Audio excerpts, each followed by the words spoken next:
Assalamualaikum teman-teman semuanya. Ini saya lagi di taman ya, di Tahu Park.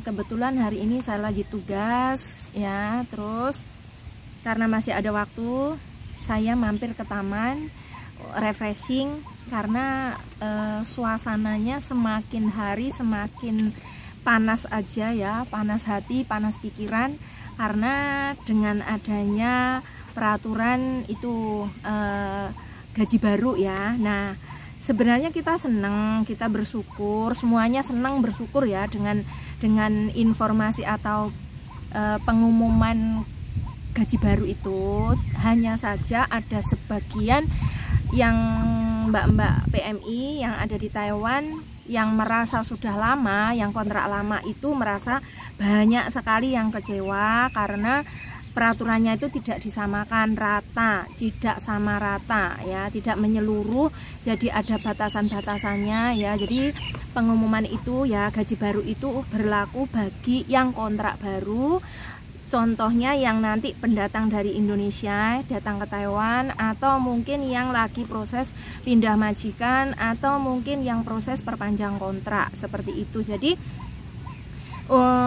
gaji baru ini yaitu yang punya kontrak baru mulai per 10 Agustus kayak gitu.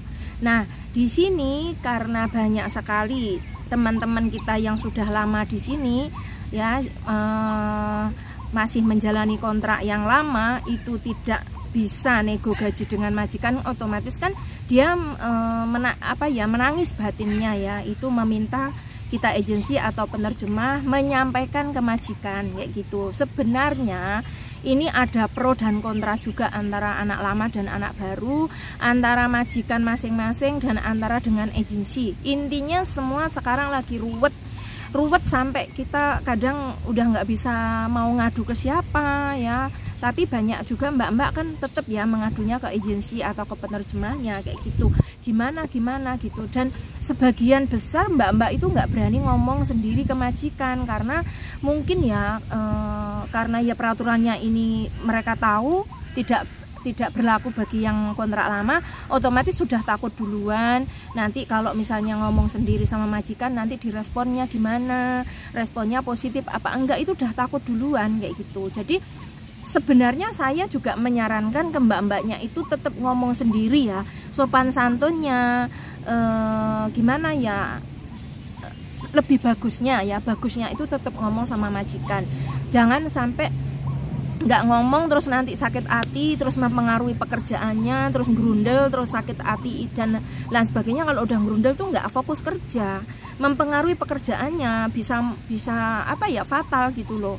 Terus nanti kalau kita gerundel itu kan juga bawaannya bad mood, marah terus, kecewa dan lain sebagainya lah intinya. Nah, ini dialami mbak-mbak sekarang yang ada di Taiwan kayak gitu. Nah, saya itu setiap hari kan menerima keluhan, otomatis saya juga pusing, nggak tahu harus gimana, karena saya juga sebenarnya 100% mendukung atau membantu ya mbak-mbaknya itu harus ngomong dulu ke salesnya, ke agennya masing-masing. Tapi kadang-kadang ya mbak-mbak itu asal menuduh saya nggak mau bantu, menuduh saya nggak mau menyampaikan ke majikan, nggak mau berusaha. Lah, di sini kita juga kalau tahu sebenarnya yang terjadi, kita juga nggak mau terlalu disalahkan kayak gitu. Jadi kita gini loh ya, udah sama-sama seperti ini ya, sama-sama ya, maksudnya berusaha aja, nggak usah saling menyalahkan gitu. Intinya mbak TKW atau mbak PMI ini berusaha ngomong sama majikan dulu ya, menunggu responnya gimana kayak gitu. Dan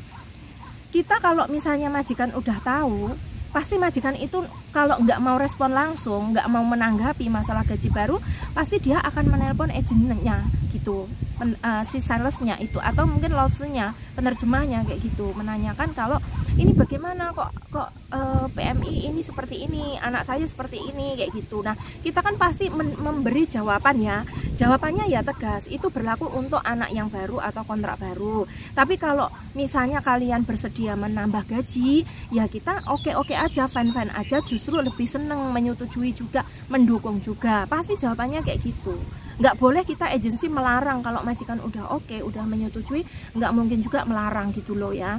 atau menghalangi ya, karena yang berkuasa atau yang bertanggung jawab atau yang gimana yang memutuskan itu tetap majikan, yang punya itu kan keputusan tetap majikan, kita tetap menghormati gitu intinya. Nah kemudian ini juga saya ada sedikit menyalahkan juga ya, banyak sih menurut saya ya, menyalahkan dalam arti kenapa ya, sebenarnya berita ini kan sudah menyebar luas, dan kalau sudah diputuskan, sudah disahkan itu sudah resmi gitu, sudah ketok palu gitu. Nah di sini ada yang sangat disayangkan lagi, majikan itu pasti mendengar, nggak mungkin nggak mendengar. Majikan semuanya punya TV, melihat berita.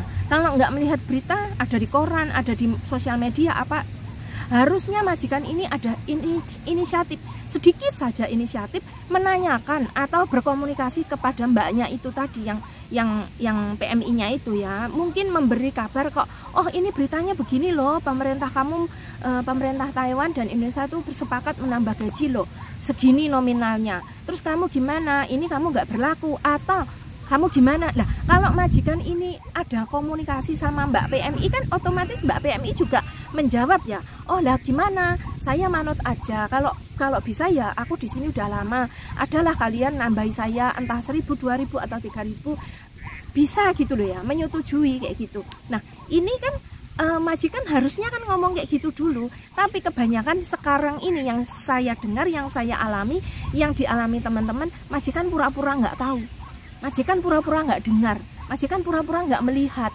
Dan bahkan sekarang saya bikin konten ini tanggal 21 Agustus, terus pengumuman itu bulan 8 tanggal 10, udah berapa lama, sampai sekarang ada banyak majikannya itu yang tidak mengerti dan tidak mau tahu, tidak mau, pura-pura nggak dengar, pura-pura nggak tahu, seperti itu. Nah otomatis kan ini juga ada kesalahan dari majikan kayak gitu. Tapi sekarang setelah banyak sekali Mbak PMI yang mengadu ke Depnaker atau 955, itu tanggapan dari Depnaker kemudian mengeluarkan surat lagi, mengeluarkan pengumuman lagi ya, itu ya, katanya tidak boleh, PMI tidak boleh, atau agensi PMI dan agensi tidak boleh memaksa majikan untuk menambah gaji itu tadi. Jadi kalau majikan tidak setuju itu nggak apa-apa, seperti itu. Jadi kita nggak boleh memaksa loh ya, semua orang nggak boleh memaksa majikan, kamu harus menaikkan gaji saya, nggak boleh. Kalau seperti ini majikan tidak setuju, itu majikan nanti akan responnya ya, dia bisa memutuskan kontrak kerja kamu, seperti itu, karena itu mengganggu, intinya nggak boleh lah ya. Jadi dari sini saya bisa menyimpulkan bahwasanya inilah terjadi pro dan kontra antara PMI, agensi dan majikan. Nah ini sekarang lagi ruwet kayak gitu. Nah tapi saya melihat sosial media perkembangannya ini udah agak mendingan, nggak seheboh tanggal 10 kemarin ya, nggak seheboh tanggal 10 Agustus kemarin. Jadi sudah agak reda. Anak-anak saya juga udah agak reda, nggak terlalu memaksa saya. Sebenarnya saya benar-benar pusing, sampai saya panas setiap malam nggak bisa tidur, karena itu mau dibantu si agensi, ada yang bilang harus ngomong sendiri kayak gitu. Nah otomatis hak saya itu kayaknya gimana ya, gimana saya mau membantu gitu loh, karena saya juga terhalang dengan peraturan agensi itu tadi. Jadi serba susah, serba salah, saya tuh harus gimana. Tapi intinya saya juga kasihan sama teman-teman yang udah lama, anak-anak saya yang lama yang tidak punya hak menerima tambahan gaji gini. Tetap saya terenyuh gitu loh. Tapi mau gimana lagi, nggak ada hak saya, nggak ada hak juga saya untuk membela yang sepenuhnya kayak gitu. Jadi intinya sekarang ya kembali ke nasib, kembali ke rezeki kayak gitu tadi. Kalau misalnya rezeki kita mungkin nggak ditambahan gaji ini, mungkin ada rezeki lain, rezeki sehat, rezeki kerjaan yang gimana yang menurut kita masih bisa menjalani kayak gitu. Jadi untuk teman-teman juga nggak usah terlalu apa ya, udahlah, karena kita kalah dengan peraturan yang dibikin pemerintah kayak gitu. Intinya kita hanya pasrah, yang penting sudah berusaha, itu saja. Oke teman-teman, mungkin itu saja informasi buat teman-teman ya, atau mungkin semoga bermanfaat bagi teman-teman semuanya. Tetap semangat, jaga mood, jaga kesehatan, semoga Gusti Allah selalu memberkahi ya, baik-baik kerja. Oke, terima kasih, saya akan lanjut kerja ya. Semangat selalu, terima kasih, bye bye, assalamualaikum.